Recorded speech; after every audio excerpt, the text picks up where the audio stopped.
Well, good day and welcome to you. It is July the 1st. I hope you are having a wonderful day wherever you happen to be. My name is Gary Willing. I want to welcome you to Search for Signs, and I want to point out if you want to know more about this information, I do think the best thing you can do is start to investigate it for yourself, and you can do it however you want to do it, like I always say, but I have included links to websites that give you really good background information about what we talk about and really good information about what we talk about in different ways. So hopefully you'll take advantage of it and you'll check out some of these links. They're free. Why not? Right? Now, I do have a question to try to answer coming from a Derek Pagat. And Derek, I want to first thank you for your patience because it's been a couple weeks since you asked the question and I'm now getting around to answering it. And I want to apologize to you that I did not answer it sooner. It's an oversight on my part, so I really do apologize. So let's get on into it. What did he ask? How do you know about Maitreya?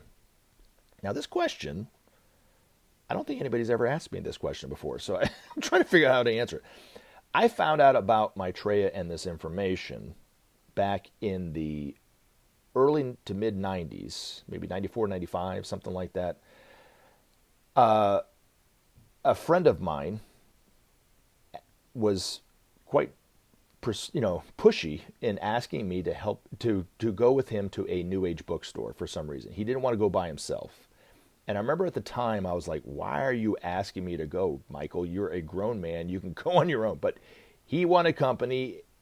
He might have even offered me lunch at McDonald's or something like this. I can't remember exactly what it was that he got to persuade me to go with him, but I eventually went with him.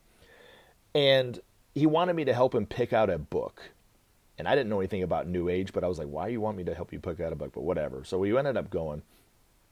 And I remember, and it always makes me laugh, that he was so pushy to get me to go. And when we went into the bookstore, he went one way and I went the other. And I didn't see him until after we were checking out.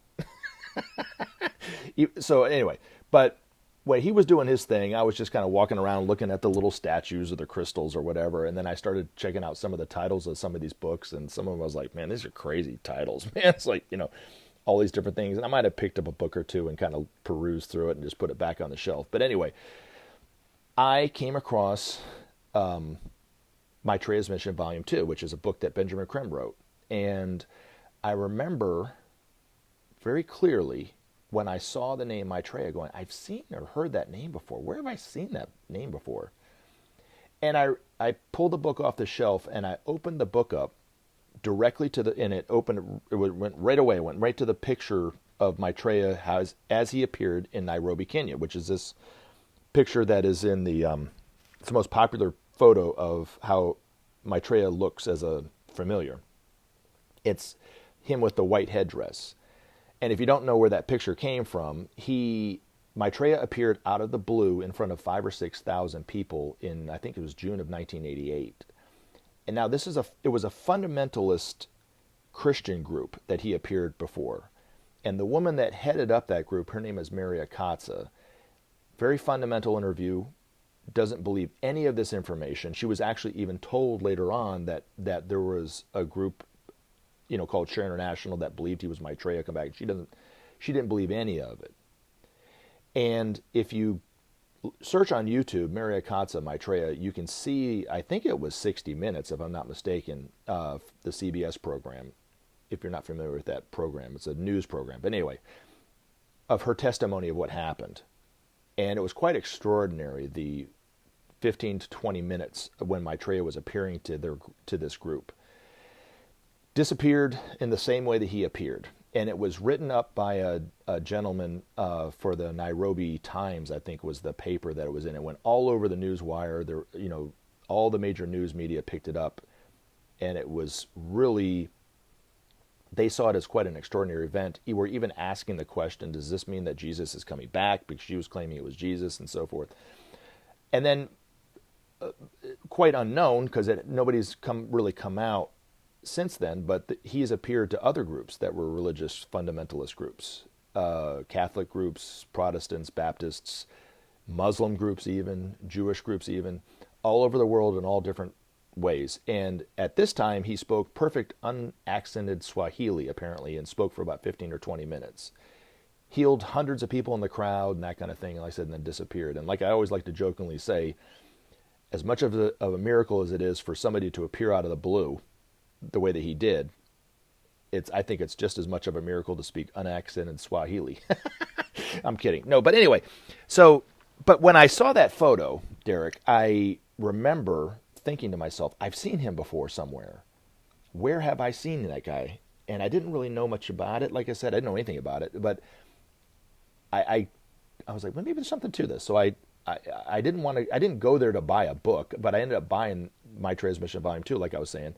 Took it home, and when I started reading it, I was like, man, this is garbage, man. I was like, I don't believe any of this stuff. So I remember putting it down, putting it on the counter. I was actually going to take it back and try to return it, believe it or not. And then some weeks later, I picked it back up, and it struck my interest some kind of way. And then I remember I didn't really put that book down for almost a year. I read it. Every chance I got, I was reading that book. It really just captured my attention in that way. That's why I always like to encourage people to do their own investigation and not just believe what I have to say about Maitreya and this information, and not just to shut it down in the same way. To start to investigate, it's quite extraordinary. When you really dive into this information and really start to investigate it, listen to Benjamin Creme, even read some of the articles from Benjamin Creme's master, it's quite extraordinary stuff in the simplicity of the information, in how a lot of the information just seems like, yes, there's truth to what he's saying. It's a simple truth. It's really, but yet in a very detached and not forceful kind of way, like you have to believe it. It's just, when I really got past my initial reaction of reading Benjamin Creme's book, I started to really see that I've never been presented with information like the way that Benjamin Creme presented it. Very detached, very relaxed, not, you need to believe me. He never said that once, that in any of his videos, any of his books or anything like this. It was all just presented for you to look at. And I really liked that, and I appreciated and respected that, but it resonated with me in a way that other material, especially something of a spiritual nature, didn't have. And then you start looking at some of the simple teachings of Maitreya, and I was reading this, and I was like, wow, there's a lot of truth to this. But anyway, getting back to your question, I'm sorry. So, but I first saw Maitreya, that I remember, was in the early 80s. So about 12 or 13 years, I guess, or 14 years prior to me picking up this book.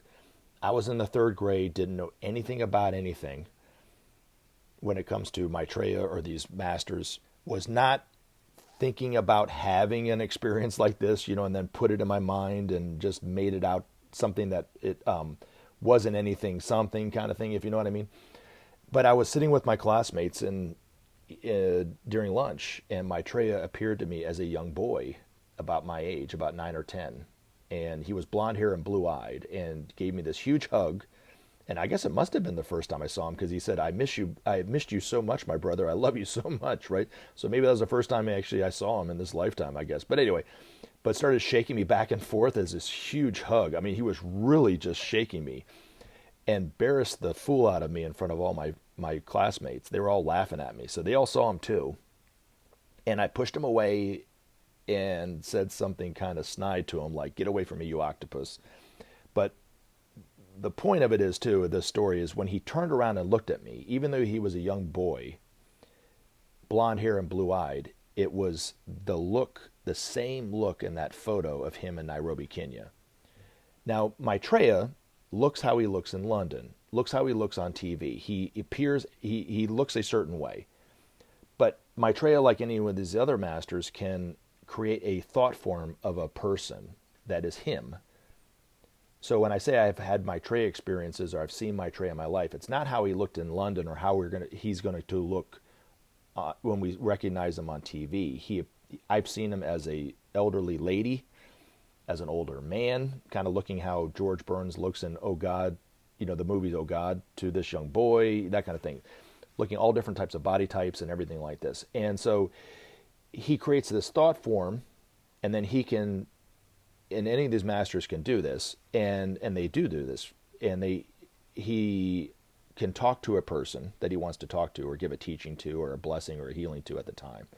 Appears a lot like a homeless person and so forth, but at this time, like I said, he appeared as this young boy in my school. Never saw him again after that, never saw him before that, never saw him again after that.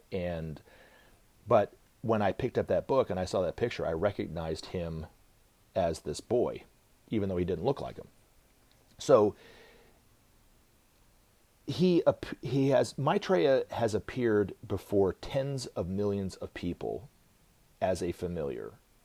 Most people don't recognize him as Maitreya. Benjamin Creme once said that Maitreya said I was lucky in an experience. I saw him as this elderly man. Like I said, he looked like George Burns from the movie Oh God, if you remember that movie from the late 70s. But anyway, he had a members only jacket, khaki pants, and a fisherman's hat with lures on it. But a very unassuming elderly gentleman in his late 70s, early 80s is the way he appeared to me. And he said to my girlfriend at the time, he goes, make sure that boy knows how lucky he is. And the thing that Benjamin Creme said to me when I told him this experience, he said, yes, it was Maitreya. And the reason why Maitreya was saying that to you was not that I would win the lottery one day, which is what I had thought that I had, right? I was like, maybe I'm going to win the lottery. It was because for some reason, it was easy for me to recognize him. And so, but most people don't recognize Maitreya. Just like they're seeing him on TV, they're not recognizing him because they're not thinking that there's anything to this. They just see him as a person.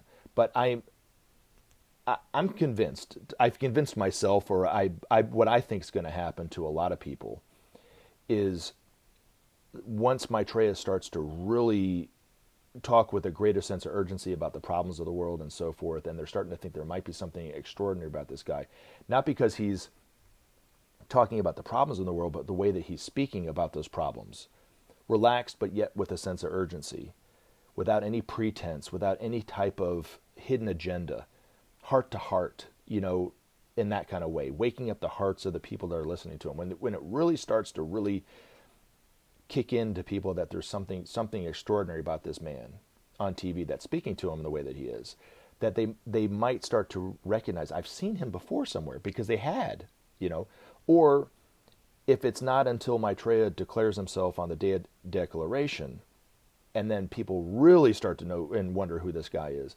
that there might be thousands upon thousands of people who come and say, I've seen this man before. He appeared to me as a homeless man on the street or something like that.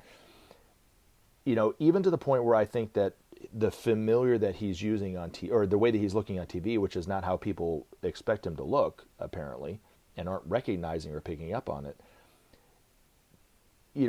people who are demanding even from little old me links to where you can see him on TV and so forth, probably are going to go, yeah, I'd seen him on this channel or heard him being interviewed by this person. I had no idea that was Maitreya, right? That's what I think is going to happen with this stuff. So that's how I found out about Maitreya. That's how I know about him. But I've had a lot of experiences with Maitreya that really give me the conviction that I have to speak about it in the way that I do. Also, reading this information is crucial. You got to, it's not about, the personality of Maitreya. It's about the priorities of Maitreya, the need for peace, the need to end hunger, the need to solve the environmental problem, which we all know we need to do. It's just how do we do it? And when you really investigate this information, Derek, and if you really want to know about Maitreya, investigate and learn his priorities. And then it doesn't really matter whether what I'm saying about him is correct or not. It's about the priorities are definitely correct. We need to end hunger. We need to bring about peace. Those kind of things. We need to see ourselves as one family and share the resources of the world and so forth. That's really what it's about. So that's kind of how I found out about Maitreya, if that's what you're asking, and how did I come to believe what I believe about Maitreya? It's from reading this information, for one thing, and then also having the experiences that I've had, from anything from him saving me from falling off a ladder, to seeing him as a homeless person, to some of the teachings that he's taught me when I met him in my own life, and how those teachings have changed my life in the way that they did. Like one of the ones he said, I never judge anyone on whether they're good or bad. I only notice the good things that they do.